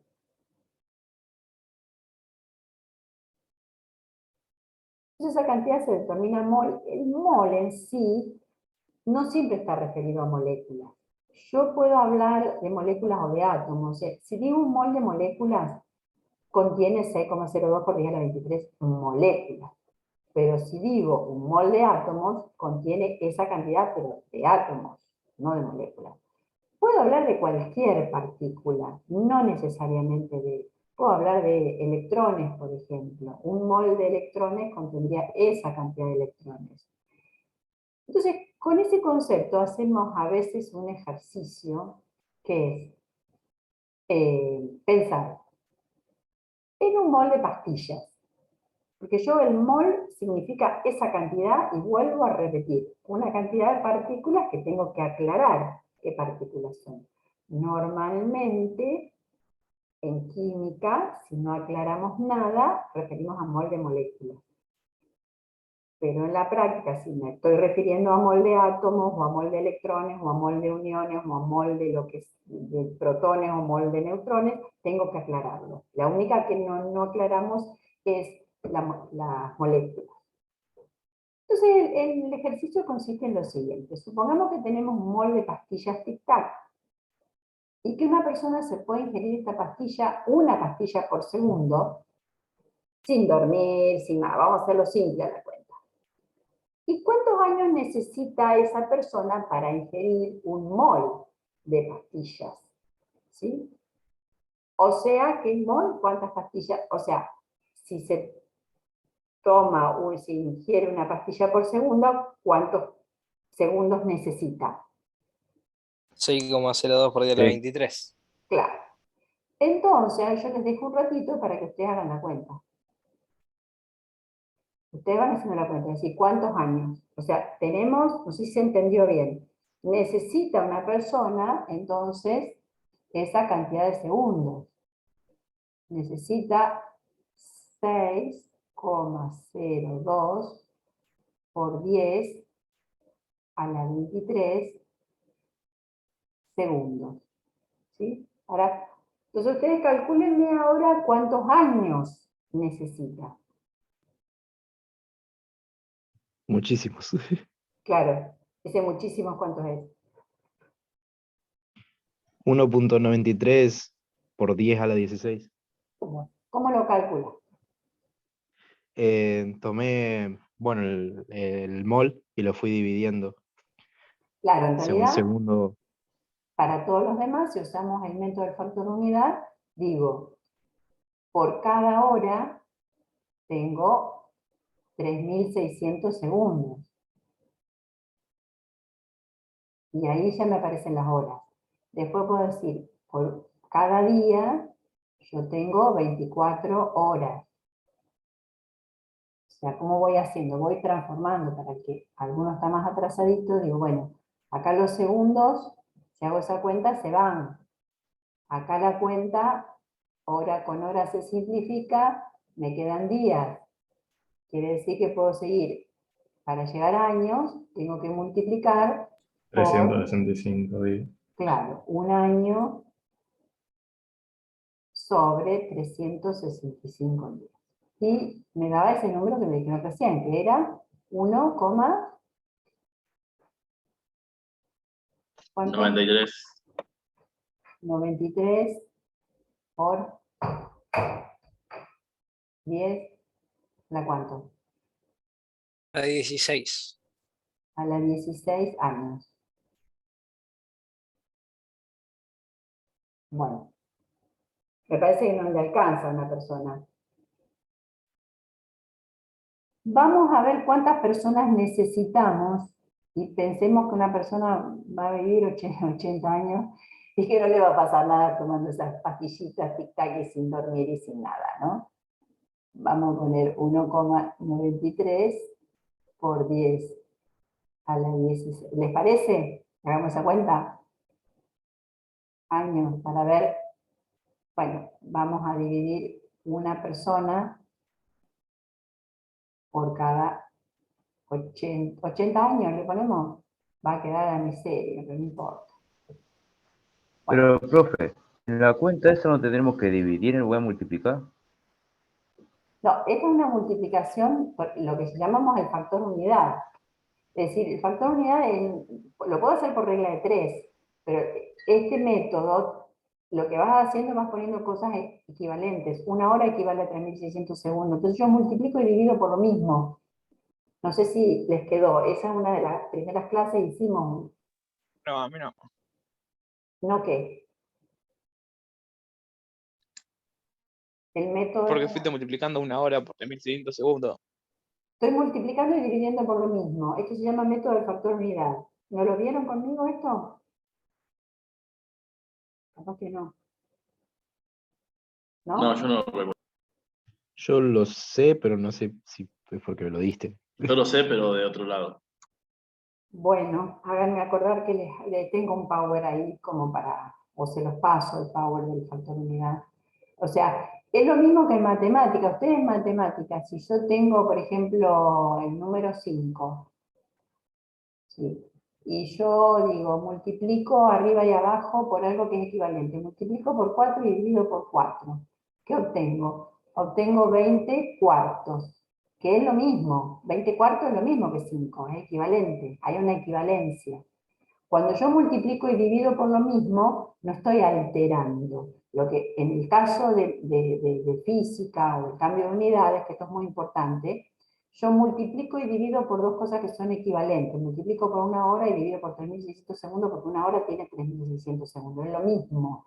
Además que no escribo 4, 4 como puse acá, pero utilizo el método de multiplicar y dividir por lo mismo. Vas a llegar a lo mismo si haces una regla de 3. Nada más que ustedes ya en ingeniería tienen que aprender estos métodos que son mucho más rápidos para llegar a una... háganme acordar que lo vamos a hacer, el tema de, ahora se nos hizo medio tarde para terminar la unidad y todo, pero que me voy a anotar para la próxima clase arrancar con ese método, para que todos lo tomen y lo vayamos aplicando, el método del factor unidad. Si hacen regla de 3 van a llegar a lo mismo, pero vamos a tardar mucho más. Bueno, voy a seguir un poco con esta cuentita, si ustedes me lo permiten. ¿Cuántas personas me da acá? 2,4125 por 10 a la 14. Bueno, 21 Me dio lo mismo. por 10, déjenlo el número ese en la calculadora, personas. Bueno. ¿Existen esa cantidad de personas en la Tierra? No creo. No. Ni siquiera entonces nos alcanzan todas las personas que hay en la Tierra comiendo una pastillita tic-tac por segundo durante 80 años para que se consuman un mol de pastillas tic-tac. Ni siquiera todas las que existieron en el planeta. Ni siquiera todas las que hay en el planeta.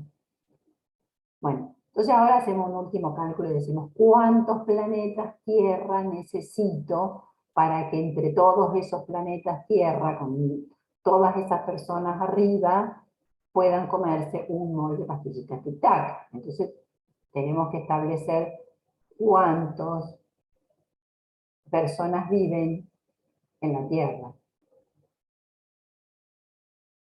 Personas. Y lo multiplico por, bueno, Tierra. ¿Cuántas personas hay en la Tierra? Ay, qué feo que me está saliendo. Casi 8.000 millones. ¿Cuánto? Casi 8.000 millones. Bueno, vamos a poner 8.000 millones. 8 por 10 a la 9. Bueno, hagamos esta cuenta. ¿Cuánto les da? Quedó horrible esto. Se me corrió la tableta. ¿Cuánto me da esta cuenta? 30.156,25. Bueno, 30.000. Ahora 30.000, porque es lo mismo. O sea, miren la cantidad de planetas Tierra, con toda esa gente trabajando todo este tiempo, se necesita para comerse un mol de pastillitas tic-tac. Sí, eso es para tomar dimensión de lo que representa el mol, del tamaño que es, ¿sí? ¿Se entiende la idea? Ahora vamos a pensar otra cosa. Voy a borrar esto. Lo que debe ser la fábrica esa de Tic Tac. Bueno, Millonaria se hizo. estás pensando en una cuestión comercial. Pero bueno, está bien. Bueno, entonces es un número muy, muy, muy grande. Entonces, ahí vamos a pensar lo siguiente. Si tomo un mol de átomos de oxígeno, en vez de tomar un solo átomo de oxígeno, un átomo de oxígeno, recién mirábamos por la tabla, tiene una masa de una UMA. Pero si yo tomo un mol de átomos de oxígeno, o sea, ese número grande, grande, grande, grande, la masa es de 16 gramos. Ahí es donde viene el tema ese, ¿por qué usamos gramos? Estoy tomando ese número grande, grande, grande, enorme de átomos. Ahora, si en vez de un mol de átomos de oxígeno tomo un mol de moléculas, ya el oxígeno 2, la masa es de 32 gramos. Porque ahí cada molécula tiene una masa de 32 UMAS. Tomando un mol de moléculas, la masa es de 32 gramos. Y un mol de moléculas de agua, una molécula tenía 18 UMAS, el mol va a tener 18 gramos. Ahora piensen lo siguiente, esos 18 gramos de agua, si lo pienso en volumen, ¿qué volumen es? ¿Cuántos mililitros son los 18, estos 18 gramos de agua? Están acá. 18 mililitros. Claro, por la densidad son 18 mililitros. Comparen los 18 mililitros ¿con qué? Con algo que ustedes conocen en mililitros. ¿Qué conocen en mililitros?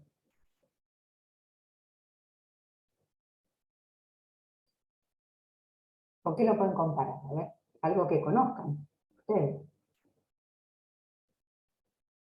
¿No miden nada en mililitros ustedes? Sí, una Coca-Cola. Ah, ahí estamos. ¿Cuántos mililitros tiene la botella? La chiquita, tomemos, la chiquita de Coca-Cola. 500. ¿Eh? 500. 500 mililitros. 500 mililitros.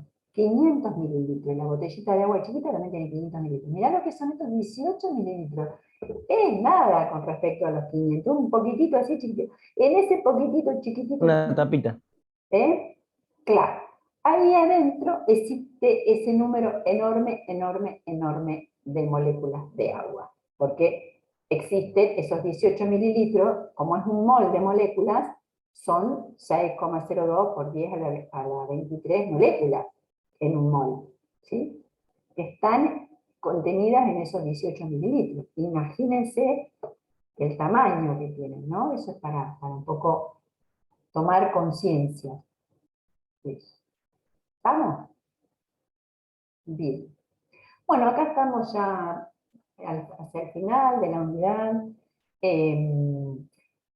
Me muestra una tabla periódica y una división entre metales y no metales, en forma muy básica, porque es una aproximación, esta escalerita que aparece ahí para dividir. En realidad acá en el centro hay elementos que se comportan como metales y no metales también, que se llaman metaloides. Ustedes han visto algunos anfóteros por acá también, pero bueno, es una división como para explicar qué es lo que aparece en casi todas las tablas periódicas, ¿no?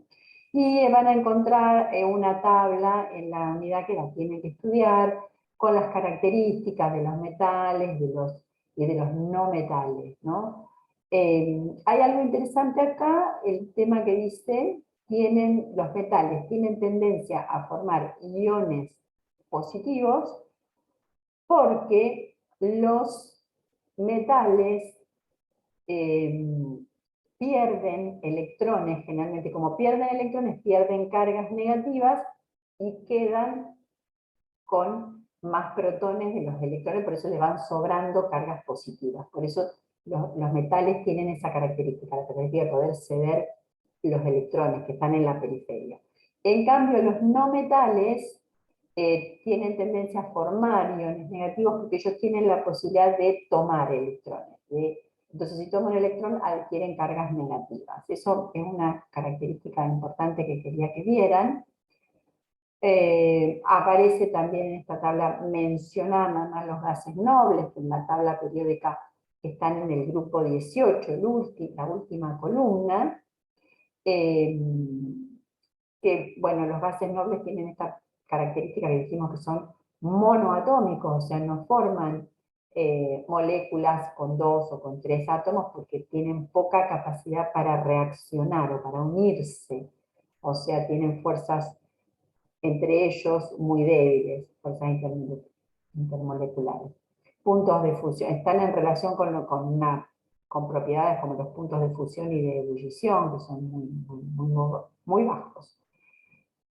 Bueno, dijimos que son monoatómicos, y bueno, se van a comportar como gases ideales, y después tienen una característica que la vamos a ver bien al final de la unidad 3, donde tienen 8 electrones en su última órbita, excepto el helio que tiene 2 electrones, y eso les va a conferir una característica de estabilidad, la cantidad de 8 electrones.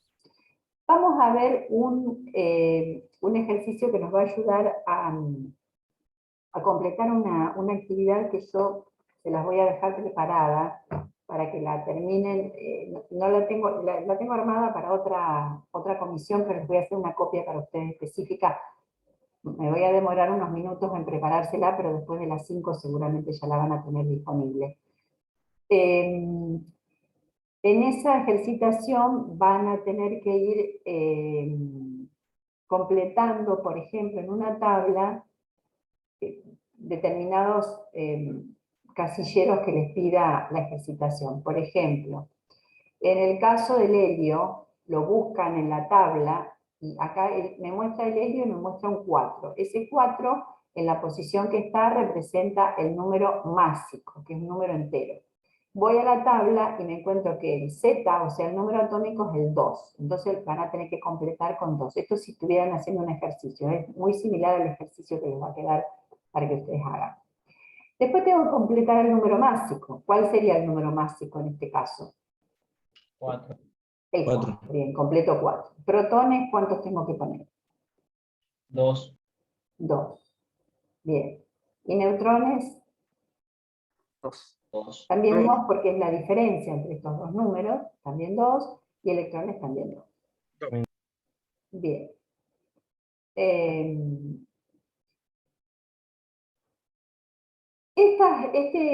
Esta cantidad de protones y de neutrones, en realidad, en el caso del helio puede generar, a partir del helio se puede generar, con su núcleo, genera unas radiaciones que se llaman alfa, porque ese núcleo constituye una partícula que se llama alfa que tiene carga positiva, por supuesto, porque tiene 2 protones y 2 neutrones. Los neutrones no tienen carga.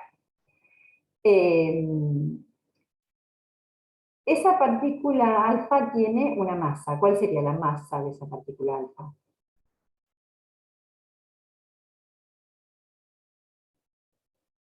Si nosotros pensamos que los protones, cada protón tiene una masa de una UMA aproximada. 4 UMAs. Claro, serían 4 UMA, y los neutrones también tienen una UMA, sería 4 UMA, sería el resultado. Fíjense acá lo que yo les decía antes, el tema de la descomposición natural de los elementos. Acá el uranio 238 que estuvimos viendo antes, se desintegra naturalmente desprendiendo una partícula alfa. Entonces, como esta partícula alfa está saliendo del núcleo realmente, está saliendo 2 protones y 2 neutrones, va a cambiar la masa del uranio y se va a transformar en 238, en 232, 234, estoy restando mal. Tengo que restarle 4 a esta masa que tiene el uranio. ¿Se entiende eso o no? Me parece que no, están todos muy callados. Se los voy a dibujar acá al costadito. A ver, o en algún lado. A ver si puedo ponerlo acá. El uranio 238 se va a descomponer de tal manera que va a formar una partícula alfa que tiene carga positiva, más, vamos a ver lo que queda. Lo que queda acá va a tener en principio una masa, en vez de ser 238, la masa va a ser 234. Pero además pasa otra cosa, como la partícula alfa tiene 2 protones, el uranio, díganme qué número atómico tiene el uranio de la tabla, búsquenlo. 92. 92, yo lo voy a escribirlo distinto. Esto lo voy a borrar. Voy a escribir así. El uranio es 238 y tiene número másico 92. La nueva partícula que se forma, que no sé cuál es,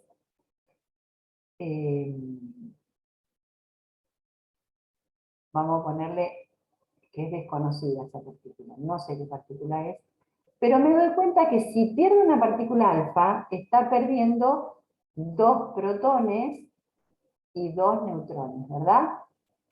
Entonces, si pierde 2 protones, el número atómico era la cantidad de protones. Este nuevo elemento va a tener 90 de número atómico, ¿verdad? Porque Sí, claro. pierde 2 protones. Pero también tiene un número másico que va a ser 234. Eso es lo que se forma con esa descomposición que es natural del uranio. Entonces, si se fijan, el elemento que tiene el número atómico 90 es el torio. Búsquenlo en la tabla periódica. Sí. Es el torio. Entonces, el uranio 238 se descompone de esa manera. Fíjense que acá aparece lo que se llama el periodo de semidesintegración. ¿Alguno sabe qué es el periodo de semidesintegración? ¿El tiempo que tarda en descomponerse? La mitad. Por eso es semidesintegración. Si yo parta de lo que parta, no me importa de dónde salgo. Salgo de 1 kilo, ¿cuánto tiempo necesito para llegar a tener solo medio kilo? Y el otro medio kilo ya está transformado. Eso es el periodo de semidesintegración. Necesita 4,4 por 10 a la 9 años. Es un montonazo, muchísimo.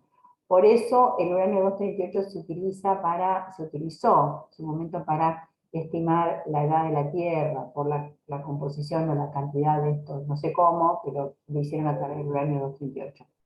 Entonces, esta tabla, que se llama tabla, la serie del radio, me va dando cuál es la descomposición y cómo los elementos se van descomponiendo unos en otros. Acá tenemos el torio y me dice cómo se va a descomponer el torio. El torio va a perder una partícula beta negativa, bueno, se van transformando unos en otros, naturalmente. Eso es lo que habíamos dicho en un momento y que los investigadores en algún momento detectaron eso que sucedía y que, bueno, si las sustancias se pueden transformar naturalmente unas en otras, ¿por qué no forzar esa transformación? Y ahí es donde los alquimistas, hace muchos años atrás, intentaban transformar el plomo en oro, porque en la tabla periódica están cerquita el plomo y el oro, ¿sí? Eso, la ilusión de ellos es transformar el plomo en oro. Fíjense que toda esta tabla de descomposición, ¿dónde termina? Termina en el plomo, acá abajo, chiquitito, si lo alcanzan a ver, el plomo 206, que es estable, y ahí se termina. El plomo es estable y no se descompone. Por eso, hicieran lo que hicieran, no iban a llegar a transformar el plomo en oro. ¿Se entendió esto más o menos? Más o menos. Sí, ¿no? sí. Bueno. Sí. Ahí estamos terminando la unidad 2. Si tienen ganas de un poquito de paciencia, hacemos un Kahoot rapidito. ¿Sí o no? Bueno, profe. ¿Eh? Ok.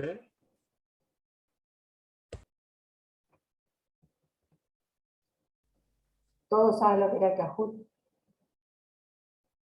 Sí. El juego que habíamos jugado el otro día. Sí. A ver si puedo achicar. No. Una Profe, yo pregunta, no tengo profe. en mi casa y no tengo la compu. ¿Cómo? Yo Bueno, no tengo la compu a mano. no importa. Vos mirá lo que hacen los demás y de paso voy a dejar de